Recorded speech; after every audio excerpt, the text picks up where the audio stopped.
NBR বিলুপ্তির প্রতিবাদে সাতক্ষীরার ভোমরা কাস্টমস হাউসে সকাল 10টা থেকে বিকেল 3টা পর্যন্ত চলছে কলম বিরতি কর্মসূচি। এ নিয়ে জানাতে সরাসরি যুক্ত হচ্ছেন সহকর্মী শরীফুল্লাহ কায়সার সুমন। স্বাভাবিক কার্যক্রমে কি ধরনের প্রভাব পড়ছে? ডানা দাঁড়িয়ে আছি সাতক্ষীরার ভোমরা ল্যান্ড স্টেশন কাস্টমসের সামনে। আপনি জানেন যে গত 13 তারিখ একটি অধ্যাদেশের মাধ্যমে এনবিআরকে বিলুপ্ত করে প্রণীত যে রাজস্ব অধ্যাদেশ করা হয়েছে সেটির বাতিল এবং টেকসই রাজস্ব সংস্কারের দাবিতে গতকাল কলম বিরতি হয়েছে 10টা থেকে 1টা। আজকে দ্বিতীয় দিনের কলম বিরতি 10টা থেকে বিকাল 3টা পর্যন্ত এটি শুরু হয়েছে ইতিমধ্যে। আর একই সাথে আগামী শনিবারেও একই কলম বিরতি রয়েছে।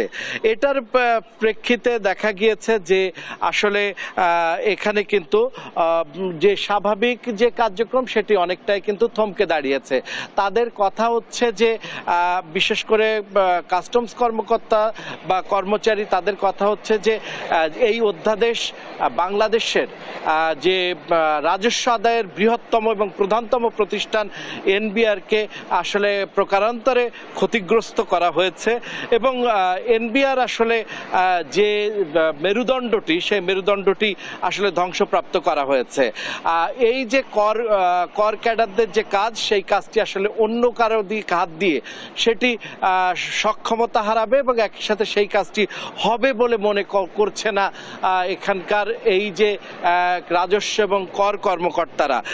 আর ইতিমধ্যে আসলে এই যে এই বাংলাদেশের দ্বিতীয় বৃহত্তম ভোমরা স্থলবন্দর সেই ভোমরা স্থলবন্দরের ল্যান্ড কাস্টমস স্টেশনে যে কলম বিরতি, এই কলম বিরতির প্রভাব কিন্তু প্রকারান্তরে ভোমরা স্থলবন্দরেই পড়বে এবং আসলেই অনেকটাই ক্ষতিগ্রস্ত হবে রপ্তানি কার্যক্রম, আমদানি রপ্তানি কার্যক্রম। কারণ এই কর্মকর্তাদের কলমের কাজেই তো আসলে আমদানি রপ্তানির কাজগুলো সম্প্রসারণ হবে। এখানে উপস্থিত আছে কাস্টমসের অন্যান্য কর্মকর্তারা। আমি দেখানোর চেষ্টা করছি তারা আসলে আজকে বিকাল 3টা পর্যন্ত আসলে তারা কলমে হাত দেবেন না। তারা আসলে তাদের এই যে বিরতি সেই বিরতির মধ্যেই থাকবেন এবং এই বিরতি কিন্তু চলছে শুধু ভোমরা বন্দর নয়, ভোমরা ল্যান্ড স্টেশনেই নয়, এটি সমগ্রই এনবিআর ভুক্ত যে কাস্টমসের যে জায়গাগুলো রয়েছে সেই জায়গাগুলোতে সবগুলোতেই এই কলম বিরতি কিন্তু চলছে।